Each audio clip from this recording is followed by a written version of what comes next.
Sa bidyong ito ay ituturo ko sa inyo mga idol ang isang mahalagang tip na kapag hindi ka sanay kumilatis ng ginto ay pwedeng maging 14K ang isang 22K na ginto dahil dapat alam mo ang tamang proseso sa pagkilatis o pagkarat ng ginto. Panoorin nyo ang buong bidyong ito. Lamang ang may alam.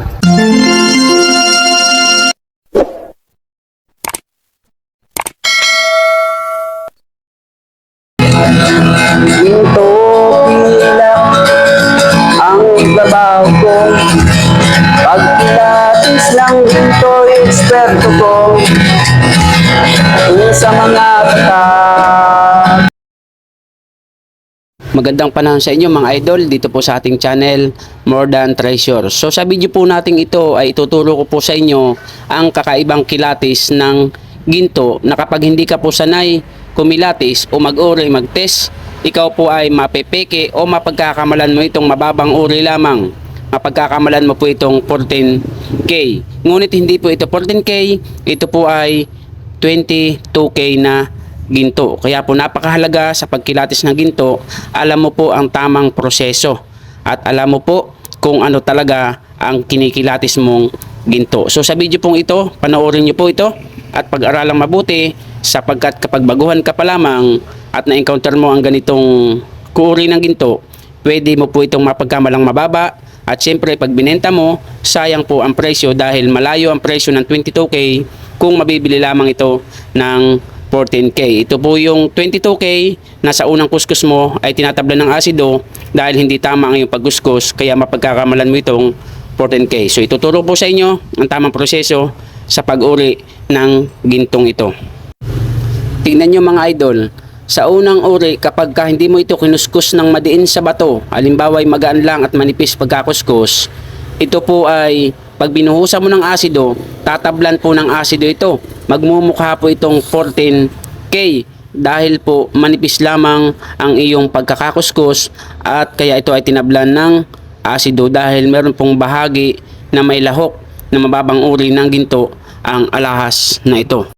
Dahil tinuturo nga natin sa ating mga video na kapag tinablan ng asido, ito ay 14K pababa. Totoo naman po ito. Ngunit ang 14K po pag nasunog ay hindi po kagaya ng ganitong pagkakasunog ng asido. Malayo po ang kanilang hitsura. Ito kahit po nasunog, hindi po siya talagang nagkulay pula. Pumusyaw lamang po ang kanyang kulay dahil siguro po ay merong mababang uri na medyo nasa labas ng kanyang bahagi. Hindi natin alam kung ito ay tinubog pa sa mas mababang klase ng ginto o kaya ay baka hindi maganda ang pagkakamix ng gumawa na alahero na to. So ituturo ko po sa inyo ang tamang pag-check, pag-test, pag-uri, pag-asay ng isang ginto dahil baka maka-encounter kayo ng ganitong klase ay madala nyo sa bagsakan at bayaran lamang sa inyo ng 14K. So patutunayan ko po sa inyo na ito ay 22K. Panoorin nyo mabuti at mag-aral. Lamang ang may alam.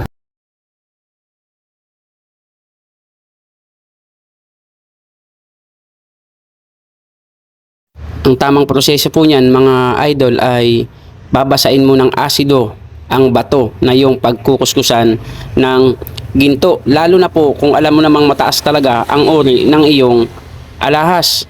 At pagkabasa mo po ng asido, pupunasan mo ito, then ikukuskus mo po ng mabigat. Ikukuskus mo po ng diin. Kakapalan nyo po ang pagkakakuskus ng alahas o ng ginto sa bato upang sa gayon lumabas po ang kanyang tunay na pagkaginto o kung anumang karat siya bago mo ito buhusan ng asido. Ang 22K po, pag kinuskus mo sa bato, ang kulay nito ay magkahalong brown at saka dilaw. At pag ito kinuskus mo sa bato, medyo makapal po ang kanyang kapit sa bato. So kung titignan mo po, napakalayo na po ng kanyang hitsura doon sa unang paraan ng pagkilatis na manipis lamang ang pagkakakuskus sa bato. Kaya po kapag ikaw ay magkaasay ng isang ginto, kailangan ikuskus mo ng madiin sa iyong bato. Wala namang problema dahil hindi po yan nababawasan ng timbang. Sapagkat minsan yung tunay na kilatis ng ginto ay nakatago sa loob at minsan po naman ay hindi nakukuha kapag manipis na kuskus lamang. So ganyan po ang itsura ng 22K. Nawa po ay may natutunan kayo sa ating video at sa mga bagong dating, welcome po kayo. Kung nagustuhan nyo, pakisubscribe nyo po ang ating channel, pakihit nyo po ang notification bell upang lagi kayong update sa ating mga bagong videos. At kung nagustuhan nyo nga, pakilike and share, comment po kayo kung may katanungan. Meron po tayong bagong FB page, More Than Treasures Solid. Marami pong salamat. See you in our next video. Shout out sa inyong lahat. God bless. Mayroon akong itatanong sa inyo, sa inyong lahat na nakikinig ng awit ko. Nais nyo ba na kayo ay matuto sa usapang alahas, pilak at ginto? Kung nais nyo na kayo ay matuto, buksan nyo ang YouTube channel ko. More Than Treasures, More Than Treasures, More Than Treasures ang aking pangalan. More Than Treasures, More Than Treasures, More Than Treasures.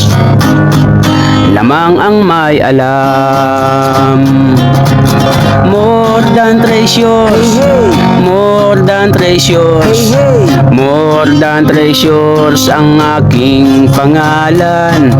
More Than Treasures, More Than Treasures, More Than Treasures. Lamang ang may alam. Lamang ang may alam.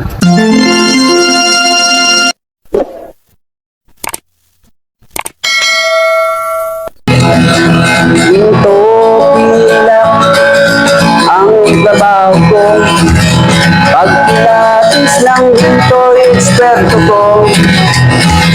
Kung sa mga kabisado ko, alam ko ang peke at totoo. Ako ay isang masayang ng ginto. Alam ko ang tunay at totoo. Kung usapan ay alas lang, yan ay kaya nating patunayan. Ako ay alahero at asayer ng ginto. Alam ko ang tunay at totoo. Walang maitatago kung usapan ay ginto. Pagkat ang alahero'y eksperto sa ginto. Mayroon ngayong bagong pauso. Mahal daw ang bariyang 10 piso. 2001. Ang iba naman ay 5 piso.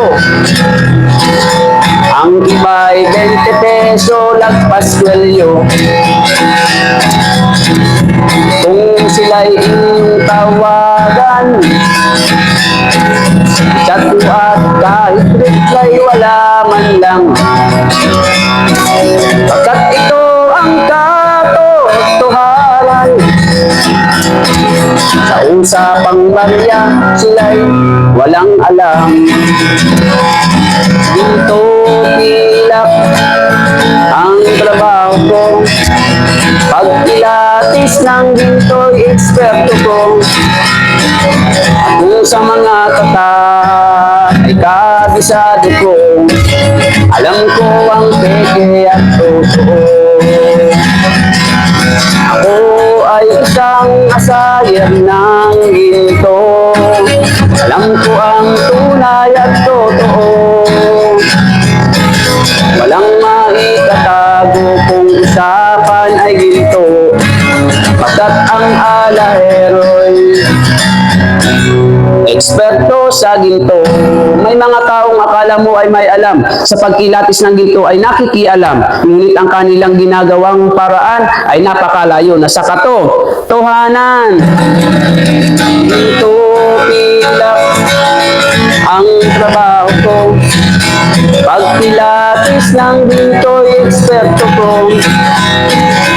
Kung sa mga katak ay kabisado ko, alam ko ang peke at totoo. Ako ay isang asayer ng ginto, alam ko ang tunay at totoo. Kung usapan ay alahas lang, yan ay kaya nating patunayan. Ako ay alahero at asayer ng ginto, alam ko ang tunay at totoo. Walang maitatago kung usapan ay ginto, pagkat ang alahero'y eksperto sa ginto. Ginto pilak ang trabaho ko, pagpilates lang ginto eksperto ko.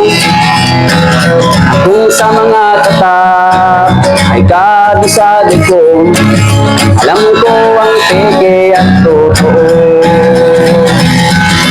Ako ay isang asayan ng ginto, alam ko ang tunay at totoo. Walang maitatago kung usapan ay ginto, pagkat ang alahero'y eksperto sa ginto. Pagkat ang alahero'y eksperto sa ginto. Lamang ang may alam.